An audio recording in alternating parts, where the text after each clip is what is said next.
ایک دن کی بات ہے، ایک چھوٹے سے گاؤں میں علی نام کا ایک بچہ رہتا تھا۔ علی بہت سمجھدار اور سوال پوچھنے والا بچہ تھا۔ اسے ہر چیز کی حقیقت جاننے کا شوق تھا۔ ایک دن جمعہ آیا، سب لوگ مسجد جا رہے تھے۔ علی نے اپنے دادا سے پوچھا، دادا جان، یہ دن جمعہ کیوں کہلاتا ہے اور یہ اتنا خاص کیوں ہوتا ہے؟ دادا جان مسکرائے اور بولے، علی بیٹا، یہ صرف عبادت کا دن نہیں بلکہ ایک بہت بڑا راز اس دن میں چھپا ہے۔ علی حیران ہو کر بولا، کیا راز؟ دادا جان پلیز بتائیں۔ دادا جان نے اسے پاس بٹھایا اور آہستہ سے کہنے لگے، ایک دن امام محمد باقر علیہ السلام سے ایک شخص نے یہی سوال کیا تھا، جمعہ کو جمعہ کیوں کہتے ہیں؟ امام علیہ السلام نے فرمایا، اس لیے کہ اللہ تعالی نے اسی دن اپنی ساری مخلوق کو جمع کیا، آسمانوں میں، زمین پر، فرشتے، انسان، سب کو، اور سب سے کہا، کیا تم محمد اور ان کے بعد آنے والے پاک اماموں کو اپنا رہنما مانتے ہو؟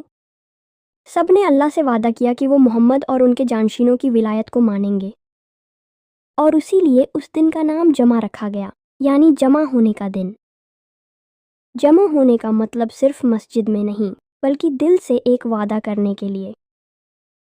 علی کی آنکھیں چمکنے لگیں۔ اس نے کہا، تو ہم ہر جمعہ کو مسجد جا کر صرف نماز نہیں پڑھتے بلکہ ہم اللہ سے اپنے وعدے کو یاد بھی کرتے ہیں کہ ہم اہل بیت کی ولایت پر قائم رہیں گے۔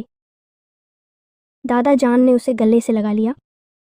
شاباش میرے بیٹے، تم نے ولایت محمد و آل محمد کا راز سمجھ لیا، یہی ہے جمعہ کی حقیقت۔ سبق: جمعہ صرف عبادت کا دن نہیں بلکہ ولایت کا وعدہ یاد کرنے کا دن ہے۔ ہم ہر جمعہ کو اپنے دل سے یہ کہیں، یا اللہ، ہم محمد اور ان کے پاک اماموں کے ساتھ ہیں۔